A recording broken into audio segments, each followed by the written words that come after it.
Hi നമസ്കാരം. നമ്മുടെ sports ടോക്സിലേക്ക് ഒരിക്കൽ കൂടി സ്വാഗതം. ഇന്ന് ഫെബ്രുവരി 26, 2025 നമ്മുടെ ഫുട്ബോൾ വിശേഷങ്ങളാണ്. നമുക്കറിയാം, ഇംഗ്ലീഷ് പ്രീമിയർ ലീഗിലെ 27 റൗണ്ട് മത്സരങ്ങൾ ഇന്നലെ ആരംഭിച്ചിരിക്കുകയാണ്.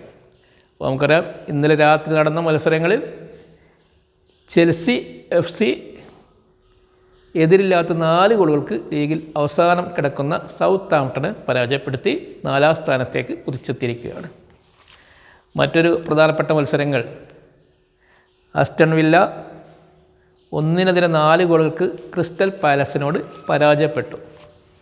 നമുക്കറിയാം, കഴിഞ്ഞ മത്സരത്തിൽ ആസ്റ്റൺ വില്ല 2 ഗോളിന് വിജയിച്ചിട്ടുണ്ടായിരുന്നു. അവർക്ക് വേണ്ടി എസൻസിയോ, റാഷ്ഫോർഡൊക്കെ മികച്ച കളി പുറത്തെടുത്തിട്ടുണ്ടായിരുന്നു. ഇന്നലത്തെ മത്സരത്തിൽ അവർ രണ്ടുപേരും ഇറങ്ങിയത് 68ാമത്തെ മിനിറ്റിലൊക്കെയാണ്. അവർക്ക് ഗോളടിക്കാനും സാധിച്ചില്ല. ഏതായാലും അവർ പരാജയപ്പെട്ടു 1-4 ഗോളുകൾക്ക്. മറ്റൊരു മത്സരത്തിൽ ബ്രൈറ്റൺ FC 1-2 ഗോളുകൾക്ക് ബേൺസ്മൗത്തിനെ പരാജയപ്പെടുത്തി. വേറൊരു മത്സരത്തിൽ ഫുൾഹാം 1-2 ഗോളുകൾക്ക് വൂൾസിനെയും പരാജയപ്പെടുത്തി. ഇന്ന് നടക്കാൻ പോകുന്ന മത്സരങ്ങൾ നമുക്കറിയാം. ഏറ്റവും പ്രധാനപ്പെട്ട മത്സരം ടോട്ടൻഹാമും മാഞ്ചസ്റ്റർ സിറ്റിയും തമ്മിലാണ്. രണ്ടുപേരും തുടർച്ചയായ തോൽവികളിലൂടെ പോയിക്കൊണ്ടിരിക്കുകയാണ്. അതുകൊണ്ട് തന്നെ റിസൾട്ട് എന്തായിരിക്കുമെന്ന് കളി കഴിയുമ്പോഴേ പറയാൻ പറ്റുള്ളൂ. ഈ ആഴ്ച നടക്കുന്ന മറ്റ് പ്രധാനപ്പെട്ട മത്സരങ്ങളിൽ ഒന്ന് ലിവർപൂളും ന്യൂകാസിൽ യുണൈറ്റഡും തമ്മിലൊരു മത്സരമുണ്ട്.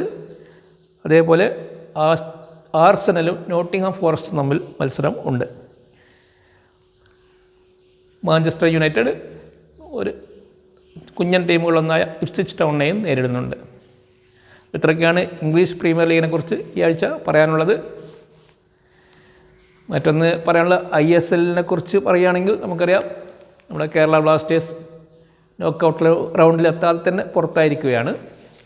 പിന്നെ ലീഗിൻ്റെ കാര്യം പറയുകയാണെങ്കിൽ ഗോകുലം കേരള 2 ദിവസം മുമ്പ് നടന്ന മത്സരത്തിൽ ഐസ്വാൾ FCയെ പരാജയപ്പെടുത്തി 4ാം സ്ഥാനത്തേക്ക് എത്തിയിരിക്കുകയാണ്. ഇനി ലീഗ് 2-ൽ ഇന്ന് മലപ്പുറത്തിൻ്റെ ടീമായ സാറ്റ് തിരൂരിന് മത്സരമുണ്ട്. ഇന്ന് 3 മണിക്ക് ശേഷം നടക്കുന്ന മത്സരത്തിൽ പശ്ചിമ ബംഗാളിലെ ഡയമണ്ട് ഹാർബർ FCയെ അവരുടെ നാട്ടിൽ ചെന്ന് നേരിടുന്നതാണ്.